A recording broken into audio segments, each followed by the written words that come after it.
Bonjour à tous, bienvenue pour cette 9e édition des Clés de l'Immo.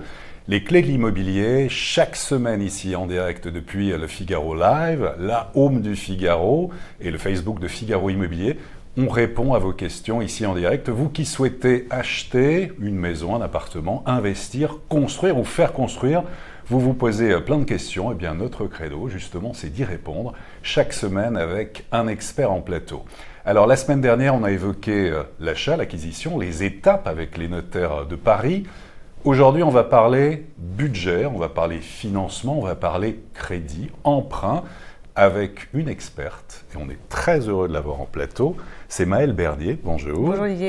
Alors, porte-parole, directrice de la communication de meilleurtaux.com. Peut-être un petit mot sur Meilleurtaux ? Alors, meilleurtaux.com, c'est un courtier en crédit immobilier. Donc, en fait, le but, c'est qu'on aide les gens qui cherchent un crédit. On fait le tour des banques pour eux et on leur trouve la solution la plus adaptée.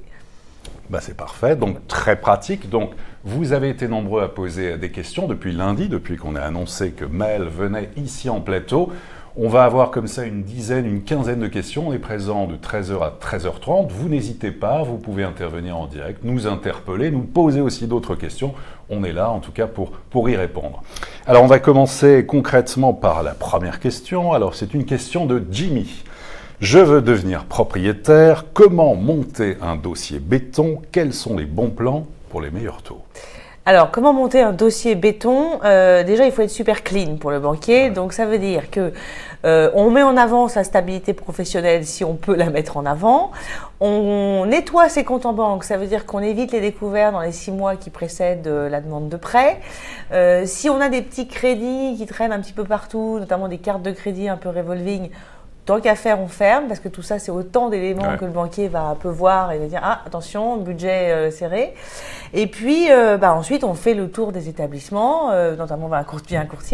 Et puis voilà, il faut savoir que de toute façon, il y a des règles. Vous ne pouvez emprunter que sur un tiers de vos revenus. C'est-à-dire que quelqu'un qui gagne 3 000 €, il va pouvoir rembourser 1 000. C'est la fameuse règle alors qui s'applique des 33%. Des 33%, mais ça veut dire tout crédit confondu. Donc, ça veut dire que quelqu'un qui a déjà un crédit auto, par exemple, de 200, il pourra rembourser que 800. Voilà, c'est aussi bête que ça.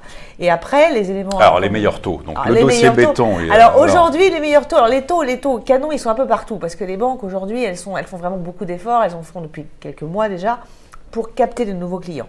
Donc, il ne faut pas hésiter à les mettre en concurrence. Et puis après, ça dépend du dossier.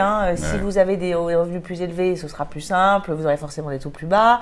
Mais bon, aujourd'hui, vraiment, il y a des gros efforts faits par les établissements bancaires pour tout le monde.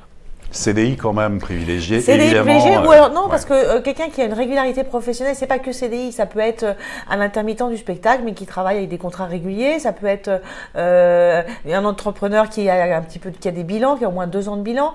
Il y a le CDI, effectivement. Le plus compliqué, c'est clairement le CDD, parce que lui, il a une durée de début et une durée de fin. Mais alors justement, Maëlle, tiens, pour compléter la question là, de Jimmy, les meilleurs taux là, actuellement, chez meilleurtaux.com, où est-ce qu'il y a un record? Est-ce qu'il y a quelque chose en particulier? Alors oui, effectivement, c'est une très bonne question. On a effectivement des records. Et alors, les records, ils sont sous la barre des 1% pour les 15 ans, la durée 15 ans. Et on va dire autour de 1,10, 1,20 sur 20 ans. C'est des taux exceptionnellement bas. On est aujourd'hui au même niveau qu'en octobre 2016, précédent record. Et on a rejoint ces records. Donc, la situation est meilleure qu'il y a un an. Avec une durée moyenne d'emprunt d'1,43%, toute durée confondue. C'est ça, le taux moyen, toute durée confondue. Et sur 20 ans en général. Très bien. Question de Jean. Alors Jean nous demande comment emprunter quand on a plus de 70 ans. Ma banque me refuse un prêt sur 10 ans. Alors, 70 ans, on peut emprunter. Donc, si la banque refuse, il faut aller voir une autre banque parce que tous les établissements ne le font pas forcément, mais c'est possible. Ce qu'il faut savoir, c'est quand on emprunte effectivement et qu'on est senior, c'est le coût de l'assurance qui va être un peu plus élevé puisqu'on paye en fonction de son âge, de son état de santé. Donc, c'est des éléments à prendre en compte, mais c'est tout à fait possible aujourd'hui, surtout sur 10 ans. Ça fait 80 à la fin du prêt. Pas de problème. Bon, donc 70 ans en bonne santé. 70 ans en bonne santé, voilà. Après, ouais. il faut effectivement que s'il y a un problème de santé, ça peut être plus compliqué. Très bien, question de Véronique. Alors, sur les taux d'intérêt, on entend tout et son contraire. Certains économistes disent qu'ils vont remonter d'ici la fin de l'année, d'autres pas avant fin 2019. Qui dit vrai? Alors, pour rassurer Véronique, ça fait 2 ans qu'on nous dit tous les 15 jours… Il n'y a pas que Véronique, hein, voilà, on entend beaucoup. Nous dit tous les 15 jours, attention, les taux remontent, les taux vont remonter, c'est la fin, c'est fini. Résultat, on a aujourd'hui une situation meilleure qu'il y a un an. Donc les taux ont rebaissé. Ce qui est vrai, c'est qu'on est quand même certainement à un plancher, parce qu'on voit bien que des taux autour de 1,5%, c'est difficile pour les banques en gardant une toute petite marge, parce qu'elles ont encore de la marge, mais ça se resserre, parce qu'il faut quand même qu'elles gagnent de l'argent. C'est difficile de descendre plus bas. Maintenant, est-ce que ça va remonter ? Nous, on ne croit pas à cette remontée des taux. Moi, je maintiens des taux sous la barre des 2%, au moins jusqu'au premier trimestre 2019.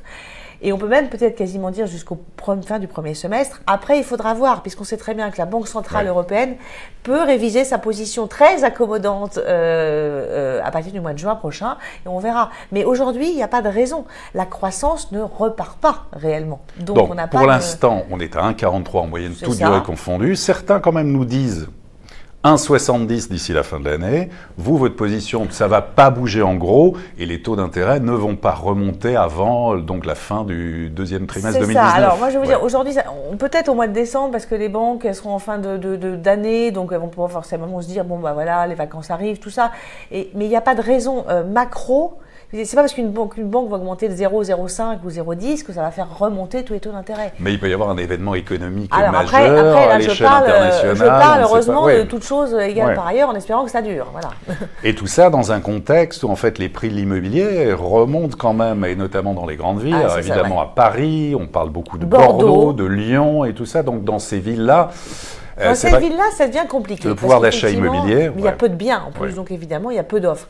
Mais dans le reste de la France, dans l'ensemble même des autres grandes villes, c'est beaucoup plus simple parce que les prix ont effectivement un petit peu monté. Mais je rappelle quand même que dans les 20 grandes villes de France, vous en avez quand même plus de 15 qui ont des prix inférieurs à 3 500 € du mètre carré. Oui, et même il y en a beaucoup qui sont moins de 2 000 € du mètre carré. Donc des villes comme… alors je cite toujours ces villes TGV parce que pour moi elles sont très représentatives. Vous avez des villes comme Lille, vous avez des villes comme Reims, comme Le Mans, comme Tours, comme même Rennes, qui sont très proches de Paris, avec des prix de l'immobilier qui sont divisés par 3 voire 4. Ouais.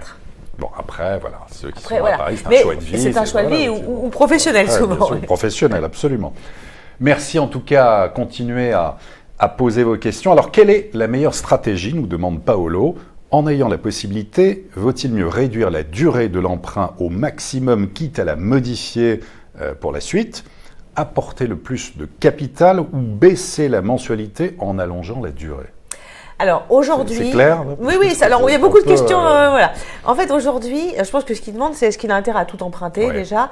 Alors aujourd'hui, avec des taux à 1,5, l'emprunt ne coûte pas cher. Donc, si on se dit, je dois emprunter sur 20 ans, je passerai sur 15, mais sur 20, je suis quand même plus à l'aise. C'est-à-dire que tous les mois, en gros, concrètement, j'ai plus de reste à vivre, pour dépenser.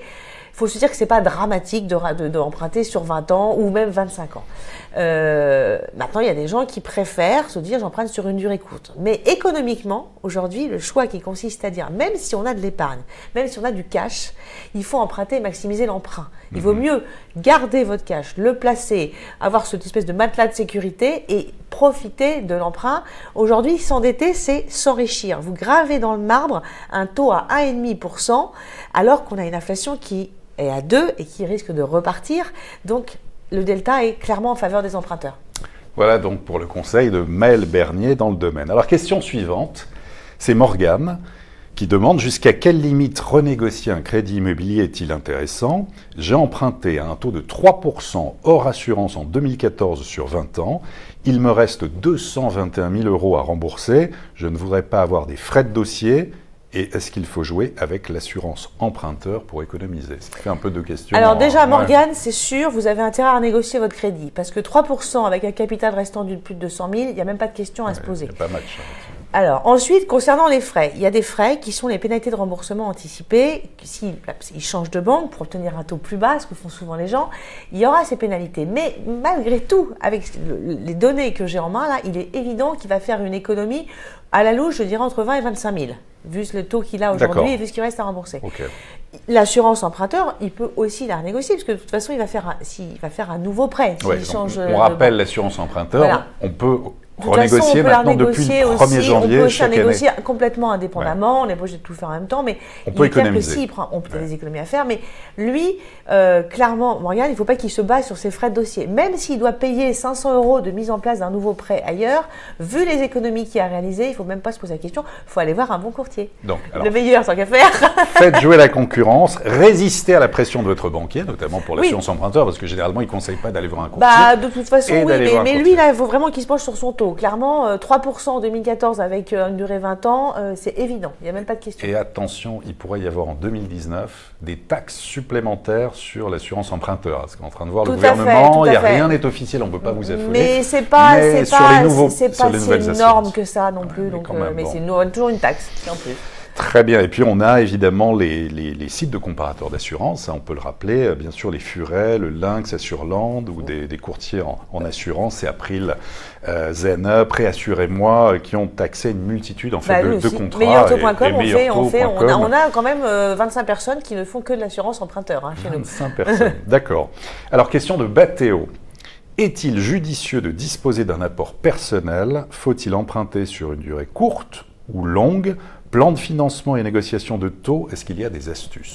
Alors ça rejoint un peu ce qu'on dit tout à l'heure, c'est-à-dire que quelqu'un qui a un apport, s'il a besoin de cet apport, si cette personne a besoin de cet apport pour acheter la surface qu'il veut, c'est-à-dire qu'en fait il peut emprunter une somme, mais ça ne donne pas l'appartement voulu en face. Bon bah là on utilise l'apport et puis voilà.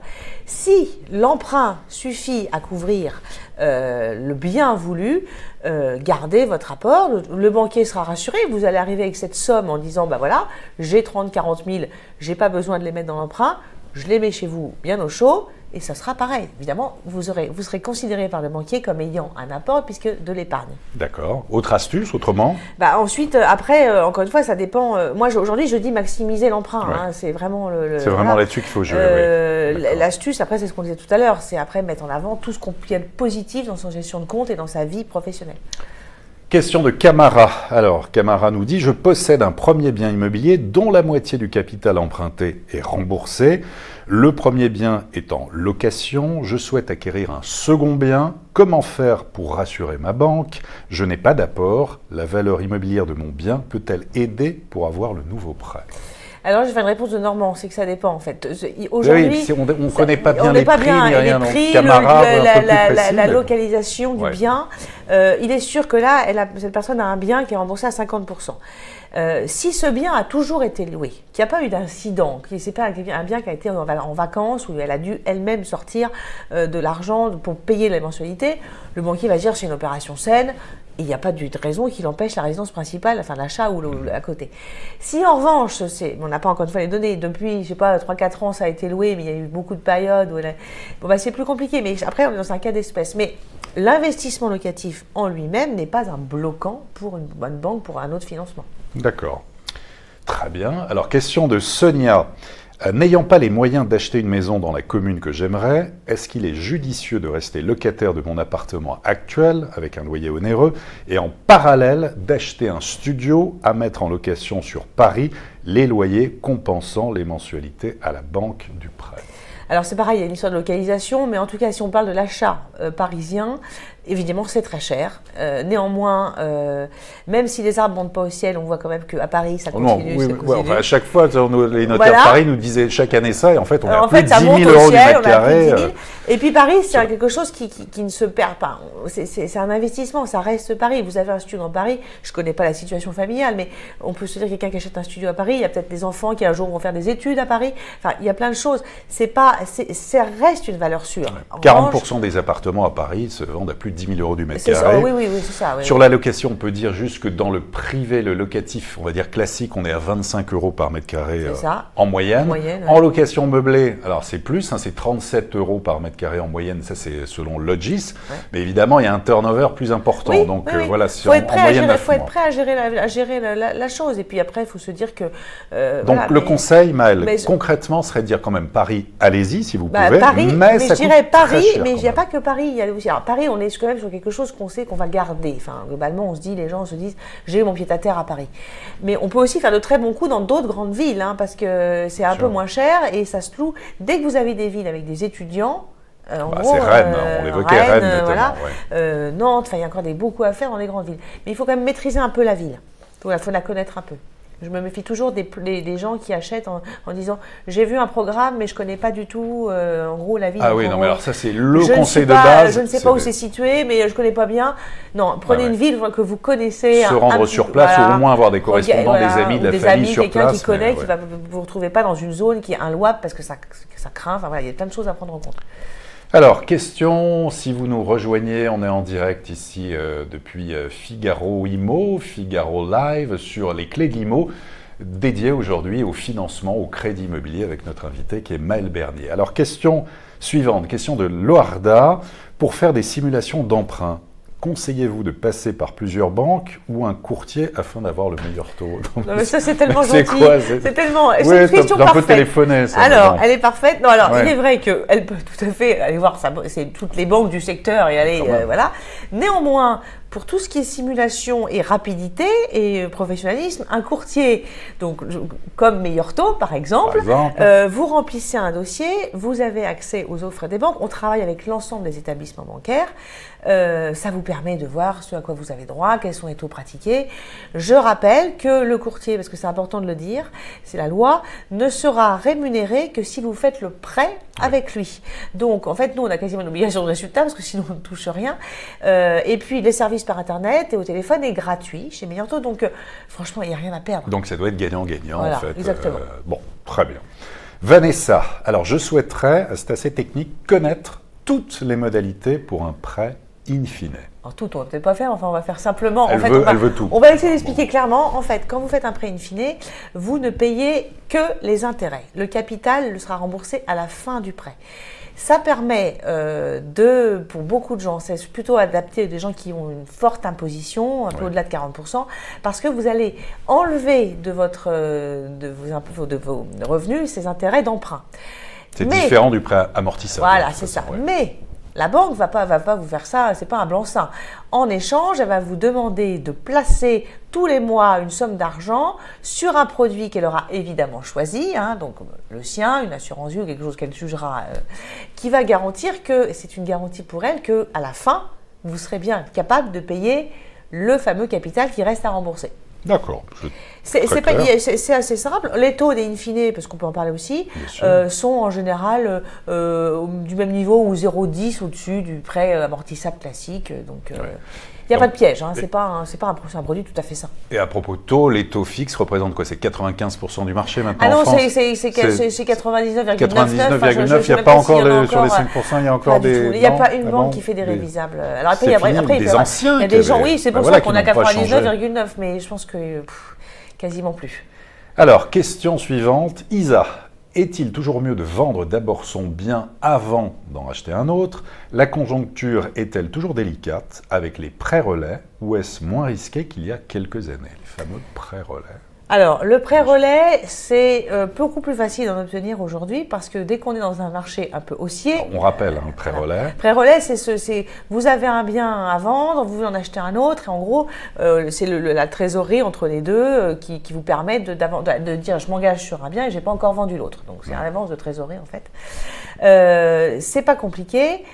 Il faut savoir que les banques, si vous avez un bien dont elles savent, parce que le banquier, il sait très bien, il est local. Et donc, le banquier, il sait très bien ce que vous allez acheter et ce que vous allez vendre. Donc, dans les grandes villes, il vérifie ça? Oui, il vérifie vraiment en disant c'est à telle valeur. Vous savez, il y a toutes les estimations des agents immobiliers. En français, un bien qui vaut 300 000. Si vous arrivez en disant mon bien vaut 400 000, le banquier va dire non, votre bien ne vaut pas 400 000. Regardez, estimation 300 000. Bon. Et après, il prend une marge, parce qu'en plus, il va prêter à 70% de la valeur, ou 80%. 70% de la valeur, oui. Au mieux, à Paris, on peut arriver à 80, voire 90, parce que justement, on sait que ça se vend très vite et très bien. Toutes les banques le pratiquent d'ailleurs, le prêt relais. Tout à fait. D'accord. Tout à fait. Donc, il n'y a pas vraiment de risque. En fait, si le banquier bloque, c'est parce que vous êtes dans une zone où les biens ne se vendent pas bien. Mais il n'y a pas de risque. Tous les gens qui aujourd'hui font des prêts relais dans des grandes villes ou dans des villes moyennes, il n'y a pas de souci et les banquiers suivent. Alors qu'effectivement, il y a quelques années, quand les prix de l'immobilier, il y a très longtemps, rappelez-vous, en 2008, 2009, s'écroulait un peu, c'était plus compliqué. Aujourd'hui, on a un marché haussier ou stable. Donc, marché haussier avec des taux qui ont été divisés par 5 depuis le ça. début des années 2000. C'était 5,5 en 2008, 2009. Donc voilà. Très bien. Alors Jean-François nous dit « Nous sommes en couple, nous avons un bel apport, mais je travaille en CDD. Est-il possible d'acheter avec des garants ?» Alors, il faut que madame travaille en CDI. C'est mieux s'il est en CDD, s'il n'y a que son salaire et qu'il est en CDD. Ils sont tous les deux en CDD. C'est compliqué, sauf si, effectivement, alors les garants, en général, c'est les parents. Ça peut être, effectivement, quand les parents sont tout à fait solvables et très même bien solvables, ça peut être, effectivement, un moyen de faire passer.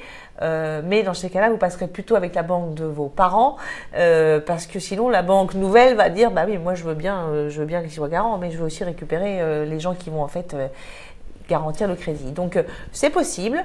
Il faut savoir que quand on a un CDD, un CDI, on ne prend en compte que les revenus du CDI. C'est comme ça. Donc, c'est-à-dire que même si le CDD a un bon salaire, il ne sera pas pris en compte. Mais le garant peut être une option si vraiment on est dans une situation où on a envie d'acheter et qu'on n'a pas envie d'attendre. Très bien. Alors, Philippe, comment renégocier un crédit de 80 000 € de 2014 qui a été renégocié une fois en 2017 ? Est-ce que c'est intéressant déjà? Alors, le problème, c'est que déjà, s'il a renégocié en 2017, ça veut dire qu'il a déjà un taux très bas, sous la barre des 2%, puisque je rappelle que l'année dernière, même si les taux étaient un peu plus élevés, ils étaient déjà sous la barre des 2%. Premièrement, donc, déjà, je dirais non. Deuxièmement, il lui reste que 80 000 € à rembourser. Or, on sait que le seuil minimum de l'intérêt de la renégociation, c'est 70 000 €. Donc, on est effectivement un tout petit peu au-dessus, mais surtout, il n'a pas aujourd'hui, je pense qu'il n'a pas un écart de taux d'un point avec les taux pratiqués aujourd'hui. Oui, c'est ça. On rappelle quand même les fondamentaux là-dessus. C'est un point. C'est-à-dire qu'aujourd'hui, il faut qu'il y ait un point d'écart. Avec la même durée. C'est-à-dire quelqu'un aujourd'hui qui a un taux à 2,5 sur 20 ans, il peut se dire qu'il a intérêt à négocier. Il faut que le capital restendu soit au moins égal à 70 000 € et il faut être dans le premier tiers de son prêt. Parce que c'est là où vous payez tous les intérêts. Sachant que tout ça peut être un peu, on va dire, atténué, notamment l'écart de taux d'un point, si par exemple vous avez emprunté 400 000 € et sur 25 ans. Parce que là, plus le prêt est élevé, plus le gain va être élevé. Mais là, dans le cas 2017 et avec 80 000 €, non. Et à propos justement d'emprunt, alors question comme ça, sur le prélèvement à la source qui va arriver là justement en 2019, est-ce que ça va impacter, est-ce que ça va changer les choses? Est-ce que on va avoir moins de possibilités d'emprunter? Est-ce qu'il y aura un impact? Le seul impact que moi je crains, c'est l'impact psychologique les 3 premiers mois. Il d'avoir moins sur sa feuille de paye. Voilà. Alors après, en gros, c'est quand même valable que pour ceux qui n'étaient pas mensualisés, parce que les autres, ils avaient l'habitude que ça disparaisse, donc ils ne vont pas moins gagner. Il y a effectivement ceux qui n'étaient pas mensualisés qui vont se dire « Oh, voilà, je perds ». Pour les banques, du côté des banques, elles n'ont aucun intérêt à restreindre ou à ralentir.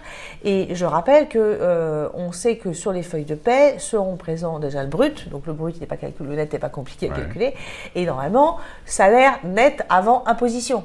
Donc en fait, ce que vous gagnez aujourd'hui sera toujours identifié, donc le banquier pourra faire ses calculs en gros exactement comme il les fait aujourd'hui. Mais effectivement, il y a quand même l'impact psychologique dans un premier temps où beaucoup de gens peuvent se dire dans ce cas-là, je gagne moins potentiellement. Je pense que mais les 3 premiers mois, je vous dis, ça va être un peu ça.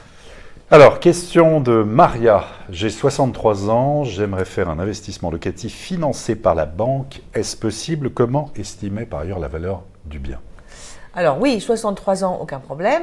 Elle ne prendra pas sur 25 ans, mais elle peut tout à fait emprunter. Elle a même intérêt à le faire. On a beaucoup de seniors aujourd'hui qui achètent.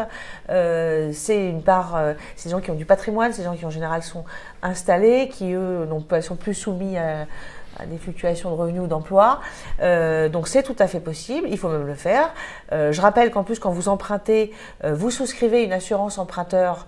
Donc ça veut dire cette assurance emprunteur concrètement que quand vous êtes en couple par exemple et que si vous êtes assurés chacun à 50%, imaginons dans le pire des cas que l'un des deux décède, l'assurance emprunteur va couvrir, si vous êtes à 50%, la moitié de la mensualité. Donc en fait vous couvrez vos conjoints. Si vous décédez tous les deux, c'est les enfants qui seront, le bien sera remboursé. Donc c'est une super protection, donc c'est pas idiot. Comment le faire? C'est tout pareil, faut comparer. Et puis voilà. Après, le seul élément, c'est qu'à 63 ans, on est un peu plus âgé. Et donc le taux de l'assurance peut être un peu plus élevé, surtout si vous êtes par exemple fumeur. Fumeur, c'est très compliqué. Ouais, dans ce cas-là, ça monte, quoi. Voilà, c'est ça. Et puis, ne pas oublier aussi, quand on fait toutes ces demandes de financement de prêts, pensez aux prêts au zéro, à tous les prêts aidés, tous les prêts qui sont notamment même en ville, dans certaines villes, il y a le prêt Paris Logement, il y a le prêt, tout ça peut se cumuler. Ça peut se cumuler. Bon là, à 63 ans, à mon avis, il a déjà été propriétaire, mais là, je parlais d'une façon générale, d'ailleurs, toujours quand on vient sur le dossier béton. Même si elles ont plutôt tendance à se restreindre mais oui, il y a effectivement toutes ces offres, mais qui sont limitées sous conditions de revenus et tout ça, mais il faut regarder. Mais normalement, un courtier doit vraiment vous dire, vous avez droit au prêt au zéro. Ou dans la ville, vous êtes dans le 92, il y a un prêt du département ou autre. Enfin voilà, c'est des choses que le courtier est censé maîtriser. Ça va durer jusqu'à quand ce soleil, ce beau soleil sur les conditions d'emprunt, parce qu'on a l'impression que... Alors ça ne veut pas dire que les prix de l'immobilier sont bas, toujours avoir ça en tête, parce que c'est pas parce que les taux sont bas que les prix sont bas. Attention, mais bon, les conditions d'emprunt sont attractives. On ne peut pas dire qu'on ait une croissance qui repart fortement. Ça va un peu mieux, mais enfin, on n'est quand même pas dans l'euphorie complète. On n'est pas aux États-Unis, on n'est pas quasiment au plein emploi. Donc il n'y a pas de raison aujourd'hui que les taux repartent. Si la Banque centrale arrête de perfuser, arrête d'aider l'économie européenne, ça s'écroule. Enfin, je veux dire, si vous remontez les taux d'intérêt, vous cassez toute la croissance. C'est ce qu'on dit, c'est peut-être aussi le danger, c'est le fait qu'on a un marché qui est dopé aussi par ces taux d'intérêt. Mais en attendant, il n'y a pas réellement d'autres solutions sans que tout le monde s'écroule. Donc aujourd'hui, il n'y a pas de raison, encore une fois, tant que les pays européens repartiront pas tous réellement et franchement et économiquement, non. Et on parle toujours des États-Unis, puisque les États-Unis, les taux remontent. Sauf qu'aux États-Unis, force est de constater qu'ils redémarrent beaucoup plus vite que nous, en l'occurrence. Bon. En tout cas, ça a été très clair. Merci. Le temps passe vite. Merci infiniment, Maëlle Bernier, directrice de la communication, porte-parole de meilleurtaux.com, qu'on peut retrouver aussi régulièrement dans des émissions télé, différentes interventions, aussi sur le site avec des vidéos, avec beaucoup de choses. Quant à nous, en tout cas, un grand merci pour toutes vos questions posées comme ça tout au long de la semaine. Je sais qu'on bat des records à la fois sur l'audience, on est très content, et sur les demandes, c'est la vraie vie pour acheter une maison, un appartement, pour investir, pour faire construire. La semaine prochaine sera un rendez-vous un petit peu différent, puisque là, on va parler d'une niche, c'est l'immobilier neuf, avec des bons plans pour financer, peut-être pour acheter dans le neuf. On verra ça avec un spécialiste de l'investissement locatif, et notamment on parlera Pinel, propriété, nue propriété. Voilà, on aura comme chaque semaine, tous les vendredis, un expert ici en plateau pour les clés de l'IMO, répondre à toutes vos questions. Et ben, on vous souhaite une très bonne journée, un bon week-end. Et à très bientôt pour une prochaine édition des clés de l'IMO.